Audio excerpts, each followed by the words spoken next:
Now I'm doing. What's playing, Grim? Hey, Graham. Go fuck yourselves. Okay. Will do. Back to XCOM I go. That's just XCOM, baby! You know what? I am so out of the tune here. I thought Grimith was being serious there. I mean, I've been gone too long.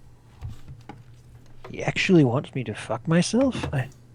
Like right now, do I turn on my webcam? I need specifics on I mean, I am feeling quite barbaric at the moment, but...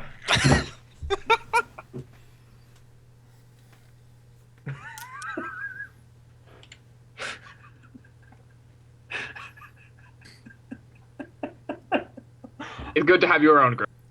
Oh fuck, I can even picture what Grimith's face is doing. Even if he turns the webcam on, my face is like in my hands. And I can picture it. I'm drinking a bottle of water. I don't know how easy that might be for you to picture. He's getting wet! God damn it. As Manaki, I can easily tell you, most of my body consists of water. Oh my god, it's so true. hot. Now there's more water. Right. I can tell you things about the body. There's several notes that flew in the group chat between sessions. I've also messaged a few of you folks individually, noting various things that have been transpiring that will be changing moving forward. Also, it's good to know that most of you leveled up to level 8, as well as rolled your icon relationship dice. Most. I didn't. Gryph never got to enjoy level 7, so Gryph can be level 7, I guess. Welcome to level 7, Gryph. Now-ish. Yeah. It makes sense, really. As you can see, there's both of them still waiting to be downloaded by Grimith. Both of them. You never sent me the level 8 character sheet. I sent you level 7 and level 8. But I only got the level 7 one. Maybe? Hold on, let me check. No, you just sending it to me now doesn't count, Gryph. Sneaky bastard.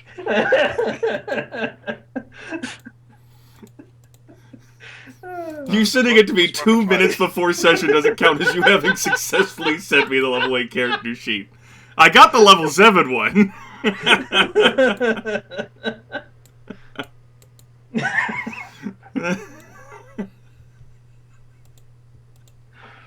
Oh, that's the highest res boat I've ever seen. It's a nice boat. The world's so Wait, bleak, wait, even you though our haven't boat seen is in them? black and white. You haven't seen a boat in real life? What? I get what you're saying. But you know, I suppose you can call me out on that since I did live in a port, but... Alright. I look forward to seeing all of the crazy dumb shit you people can do now in action, having just only gotten used to some of the crazy dumb level 7 shit you could do. Or, in my case, not. So, there's a lot of dumb shit. That's how we're referring to it. Well, that's how I'm referring to it. And you can be me if you want. I'm definitely not one of the cool kids, though. I'm the coolest kid. Welcome back to 13th Age. This is our 39th session. I don't know how I haven't murdered all of you people yet. I'm working Because on we're it. on another continent? Technically, only Tempus is left. Well, I got 60% of you, and 20% left. You could have sold the last 20%, you sons of bitches. Yeah. I wonder... We're not going to make your job that easy. That was like the secret victory condition for me. If they sell there we it. go. I mean, nothing. Alright. Goody. We typically do a recap, or I do a recap, depending on how much time has passed. The recap is on vacation this week. We have more important affairs. 13 months have passed since Proudfort, when the party's current incarnation first met. Of Aurelia, Geráck, Jasmine, and Aranas, with Tempus popping in for a lull last session. And a harrowing mishmash of combat and travel, with a side of roleplay, and your characters blasted through what remained of champion tier. Your characters are part of the elite. The powers you wield are staggering and far beyond mortal comprehension. Most in the Dragon Empire have heard of you through reputation, although they may not recognize you on sight. You are Giant Bane Geráck, the brave dwarf who crushed 9 frost giants with his bare hands. You are Worm Slayer Aurelia, gifted with vicious claw and flesh-melting breath. You are Demon Scourge Aranas, commander of men and vessel of holy retribution. You are Dragon-Eye Jasmine, the archer who can shoot off a skeleton's finger bone from 800 paces. And, well, there's Quicksilver Tempus. Rumors less certain about him, other than that the dwarves are highly interested in reclaiming him for all manner of reasons. Some of you slew the living dungeon of Creel. Some of you banished a Blackfang from Newport. And there's many other rumors besides that. Before we proceed with this session, each of you must provide a comprehensive explanation for how your character has risen to this lofty status. What is your motivation? What are the successes you have taken to heart? And how have you learned from your failures? In addition, each of you must justify your new icon relationship die, along with any other shifting of attitudes and opinions. Considering how much time has passed in-game, you've got flexibility to tell us a story. If none of you feel up to this task, that's okay. You can stay level 7. Who wants to go first? You know what? I'll go first. Damn it. Do you want to No, go no, first? go ahead. Alright. For Aurelia, it all essentially began, I think it's 3 years ago at this point, during that fateful day in Concord where she decided that her current life really wasn't that great. She had been working for the Black Fang this entire time, even really liking the life, the simple life of just doing what you're told and making a change in the world, because surely her betters know the exact plans to turn this world into one that is far more worth living. However, those things changed over time as she got the hint that maybe they really aren't as all-knowing as she was told to believe, essentially. Forced to believe, even. And so, when she met Geráck, instead of doing extra work, well, the two teamed up and actually did some work in Concord very much against the Black Fang.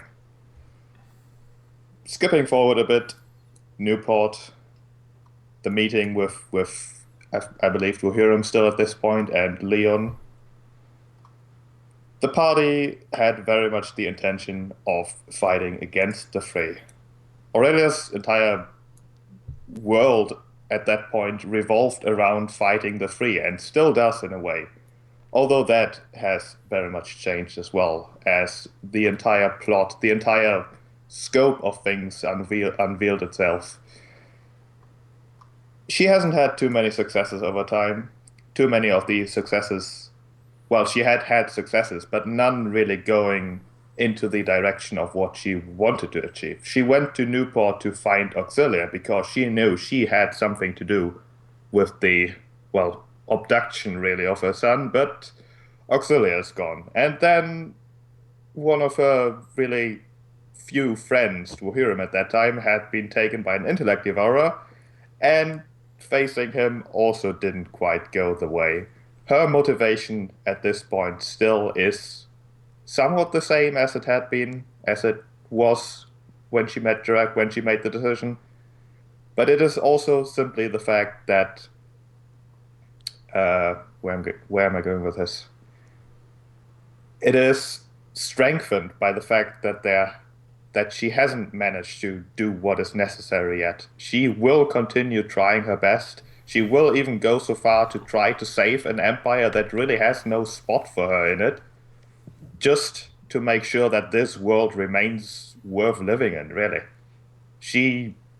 Her son is gone, but if she doesn't want the world to be a place where the same thing that happened to her can happen to anyone else. That is purely what's motivating her. Her fame or her fortune or whatever whatever powerful relationship she's making are really just means to an end to that simple goal.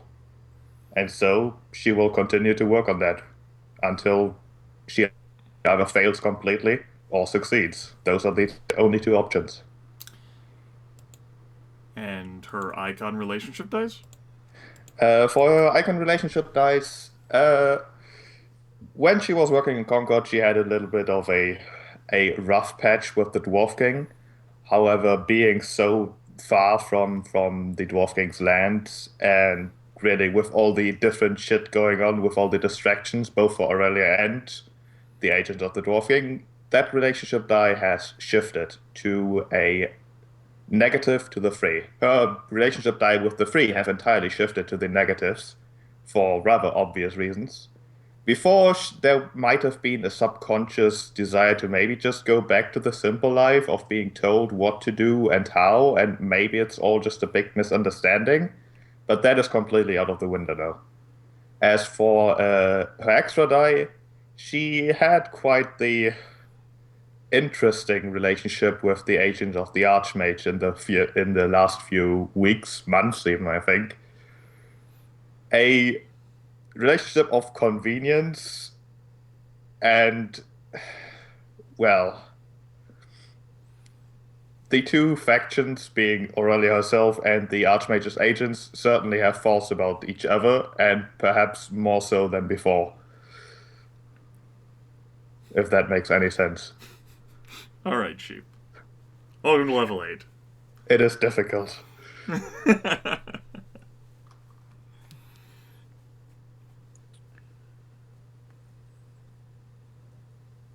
You done? I'm done, yes. Okay, then I suppose it's my turn. Aranas has not been with the others here for as long as they have been with one another. He's sort of the new kid, so to speak, and that goes for both him being with them, really, and also him being outside of the Queen's Wood. Before he left to get away from all the attention he was gathering there and all the rumors and prophecies and such, he hadn't really been much out of the elven lands, and being out here really has shown him a lot about, well, what the world is like and what the empire is like, and what he has seen is really an empire that is completely overextended. The problems the empire faces now seem to be similar to what once broke the Wizard King's control or forced the elven nations into a single woodland realm. The empire is simply of a size that is unstable. It will fall sooner or later. In this time, Aranas has changed in several ways, one of them being that he's turned more to his faith. It's happened in particularly two ways. Firstly, he's been questioning his faith. Why is this happening? How can the gods allow for such evil to exist in the world, and so on? The answers to these questions, however, have naturally shown themselves, and that is that the gods act through people, and so it is people who allow evil to exist, unless they decide not to. Secondly, his faith has been strengthened. The victory Geráck won against the Frostfist, the battle against demons, Ettercap's owlbears, and the undead have all been helped by the blessings and the magic of the Lady of Shards. She may not be an entirely good goddess, but she is ever committed to her ideals, and Aranas will try to do the same. In general, his actions to keep the party together and to keep the Empire together and unified has been rewarded. His power has grown as the Lady of Shards have granted him stronger access to her divine blessings, and he sort of continues to really struggle with his devotion as it grows stronger and stronger. The demands of the god is also greater and greater. The struggle is really that he's too good aligned. In general, the Lady of Shards has it's the ideal that everything has a place and that things have a way that they should be. That everything can work as a unified unit, even if some parts of the unit is cruel or evil. that too has its use. His own perspective is a little different. He would like evil to not exist, to rid the world of anything that is cruel or malicious, even if he has in the past worked with the cruel guardians of the Elven lands. One of the struggles he faces is definitely deciding whether to give in to his personal desires or to become a greater vessel of his faith. As for how his relationships have changed, well, he's been away from home for a very long time. He has only had limited contact with his kin. And although he has been spending a lot of time aiding the Empire, he is not an imperial citizen. He's a subject of the Elven Queen, and he makes that pretty clear whenever he's dealing with imperial administration. As such, the Empire maybe doesn't really appreciate the help he gives them as much as they would if he was willing to swear them loyalty and such. More interestingly, a recent development was the visit to the Wild Wood, for it has given him quite some perspective. The druids of the south are very, very powerful, and their demands for more area, more land, and a better place in the world is not entirely unreasonable. The High Druid is a sister of the Elven Queen, and although there's little love-lust between them, there is a magical bond. Visiting the Wild Wood really showed Aranas that the druidic ways are healthy for the world, and it's pretty clear that them being confined to the Wild Wood is not really in the spirit of everything having its rightful place. Perhaps he wishes to work with the druids to change the world. Perhaps the Empire is in a weakened state where it cannot continue being the way it is, and perhaps the druids will find a new place. And perhaps he can help them to do so in a constructive manner. His relationship is a positive relationship with the High Druid. All right. Welcome to level 8, Manaki. Thank you.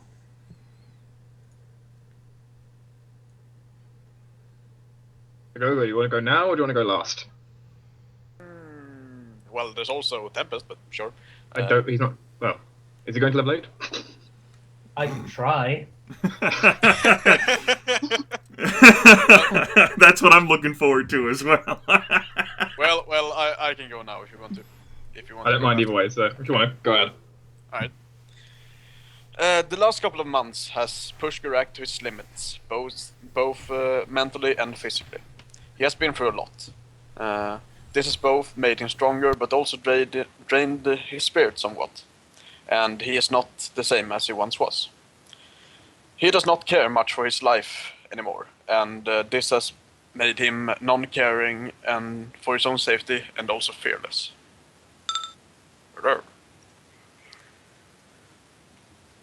Word has spread about his and the rest of the party's deeds, such as defeating the Frostfist in single combat, and also the victory against the demon hordes in particular. This has grabbed the attention of other followers of the Great Gold Worm, and Geráck's name now holds more sway within that community.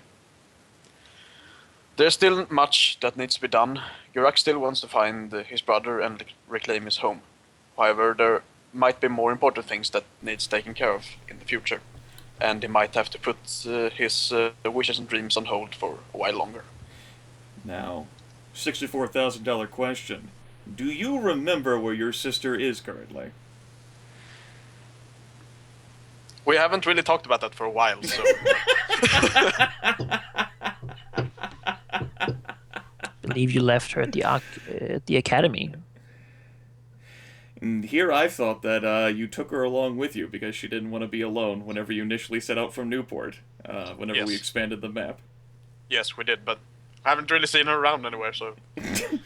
You also haven't really asked around for your sister.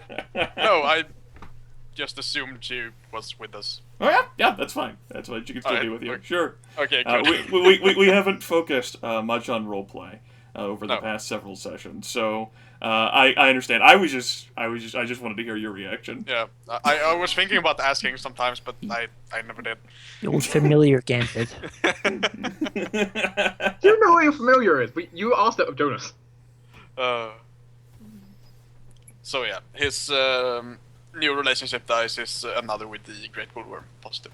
Okay. Geráck has certainly rehabilitated for his image from when it started at campaign start and the lowest depths to which it fell during the campaign, simply through pure grit and action. Welcome to level 8, Goger. Alright. I suppose in that case, it's my turn. Jasmine, well, she joined the group quite a while ago. Once the party had got back from various affairs, she herself was tired of everything. She had spent so long hunting for the Black Fang in Newport, trying to rectify and driven by revenge. She'd forgotten her team spirit. It was one of the big things that propelled her. In the military, it was all about her. And then she went alone for almost 2 years, trying at it, and not making that much progress. Then she heard about a group that did. They succeeded. And kind of honorized them almost. They had succeeded where she could not. So she joined up with them after she found out. It was a time, for sure. She endured many things which has certainly toughened her up and made her remember that the world needs heroes because it is dangerous. And through that, she has slowly grown, and certainly gained strength, as she, for example, during the trips into the Underdark. Yet, things continued. Because why did she fight? The same reason she always has. To get revenge, to rebuild her house, to make it so the Red destroying everything would not be the end. She lost her brother, the person closest to her. She lost both her parents. In honesty, she's lost almost everyone. Her Aunt Lucille, the only one left, and she's far off in the City of Axis. Only visited her a few times we've gone there. No, it's only brief trips. So, as it stood, she's been alone. Except, maybe not anymore. For over the coming trials and all these months she has travelled, she has once again regained that spirit in a sense. And at an opportunity where she felt that she should have kept fighting, she chose not to save her companions. For driven by vengeance, she wanted to kill Rohirrim, yet did not. She chose to allow the surrender because she could not bear to let more die around her. She's already lost enough. She doesn't want to lose more. Yet, of course, with all that has happened and all the fame that has risen, Jasmine's name itself has grown. And while she does not control Proudfort, at least yet, the name of her father is being wiped. That was being wiped away. Is now re-risen within the Empire's name again. Except this time, instead of Lord Commander Ares Solomon Vayne, maybe it will be Lord Commander Jasmine Rose Vayne. Just perhaps. If nothing else, all her deeds have certainly earned her a lot of favour, and a lot of nobles who were forgetting all her family has done are certainly starting to peak up and remember that her family always has held loyalty to the Empire. And from the day the Empire stands until the day it falls, Jasmine will continue to fight, along with her extra relationship die positive with the Emperor. All right.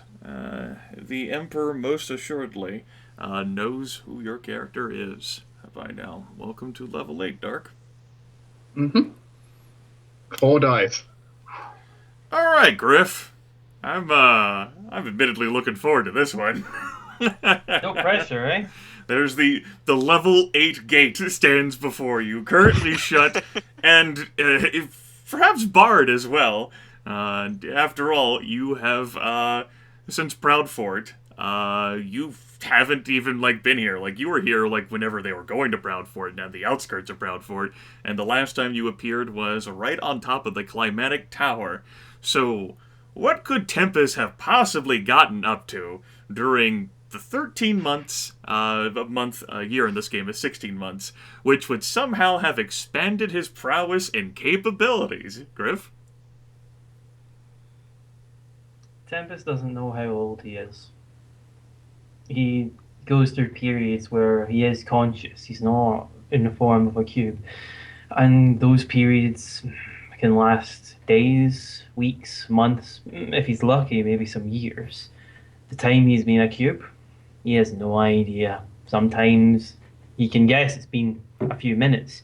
Maybe it's been a few days. In some cases, months. And the most common, years. And he's pretty convinced he has slept through ages. He's getting tired of it. He's now woke up again. The last time he woke up after such a long period of absence, he was about to go on a tour guarding a caravan through a forest with a bunch of new people.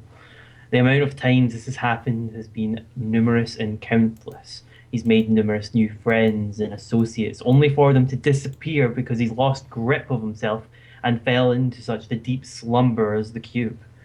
And once more, on top of a tower, he wakes up again to find doom and destruction, that the age is at an end, and for the most part, he has slept through it again.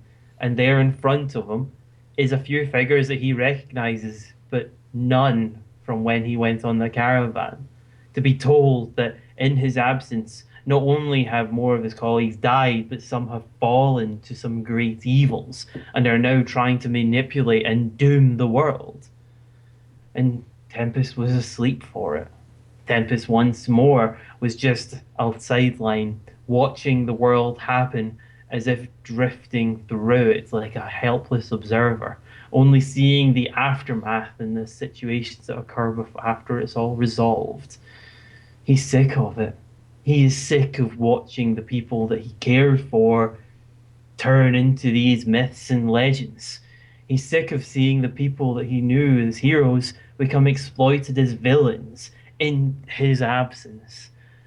He's sick of it and he wants to do something about it.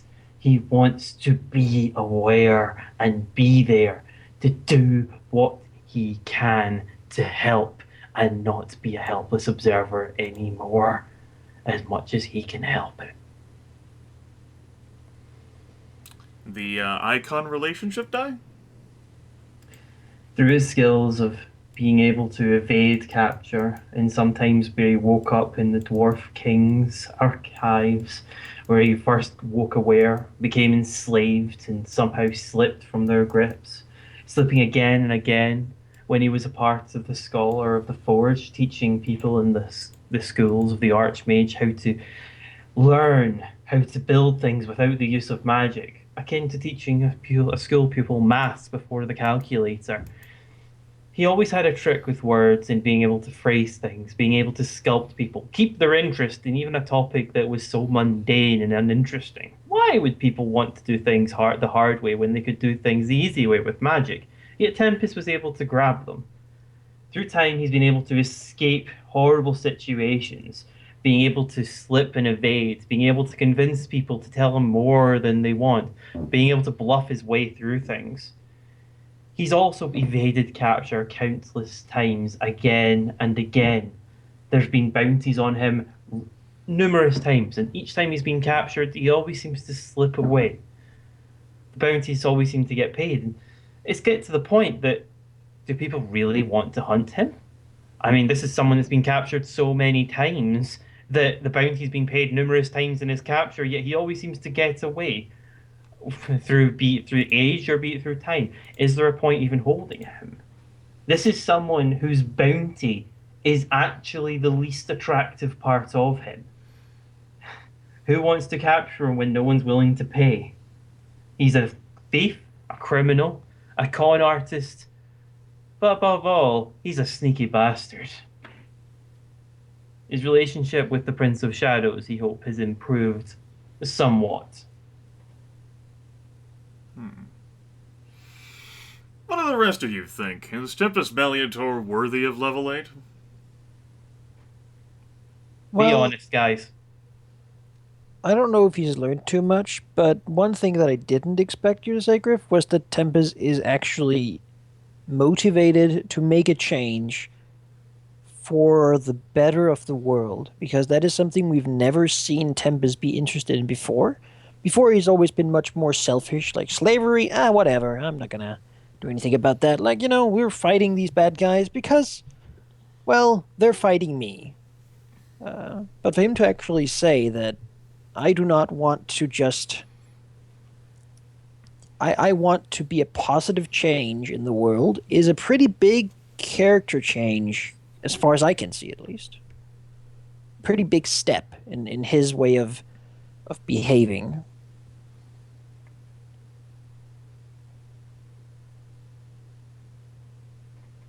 I want to let you guys get your say first before I respond. That is certainly something which did strike me as well. The fact that that is a big change from all the times we've seen Tempus. Well, he wasn't a hero. No. He did some of his heroic things, but he wasn't a hero before. Sometimes change does come suddenly, though, especially when Tempus has befriended some people who are now gone and from the direct actions of our current enemies here, of the people who also conveniently want to destroy the world. So I don't think it's too far-fetched to think that he has now made up his mind to that he's now decided that things have gone too far, and that maybe now actually working on something else that isn't just directly related to me, but rather everyone, could be a good idea. I don't have much else to add, but yes. Interesting to see a self-sacrificial Tempest in some point. Yeah. You said you possibly had responses for them, Gryph. I was wondering if you had anything to add in as well, as you're as much a player as the rest. Well, I'm God, so if you have anything that you want to say to those kids first, you go ahead and do so before I say anything. The way that I've seen Tempest's character go is I like to let my characters just grow themselves and inspired. Tempest has an incredible history himself. He doesn't know how old he is, but he has been countless times. He has to be selfish because whenever he's cared for them, they've just disappeared. They've become legends, or he's just learned to exploit and take advantage of them. That's been his history. And now he just woke up and saw that it's got to the point he can't be an idle bystander anymore. He could have made a difference. What if he was there? Could he have saved Wohira? Could he have saved Leon? He wasn't there. Could he have changed things? How many times in this past would he have been there? Could he have changed these things? In previous groups, could he have potentially saved that woman from falling off the ravine? Could he have saved the bold hero from charging into an onslaught? No, he was a cube at the time, but what if he wasn't? Could he have changed things? Could he have made things better to change those tragedies into successes? And now Tempest is woke up atop a hero to hear that two of people that he'd grown to like are now corrupted. Could he have changed that? He's got a form of survivor's guilt now. He's doubting himself. He can't even look himself in a mirror and know that he's done the right thing. He can't justify that he is a good person. Before, yeah, he would only care for him because he's the only one that mattered. As time went on, that's all that happened. The only thing that was constant was him. But at what cost? Him being selfish, surely that will cut him off from everything. Make him solitude, a lonely existence for an ageless being. For what he knows, he doesn't know how old he is. And yet, there he is, watching a chance, an opportunity. Sure, he may die horribly, but hell, it's something better than being a rock. I don't have anything to add other than Gryph, welcome to level 8. I'll take your character sheet after the session, perhaps tomorrow.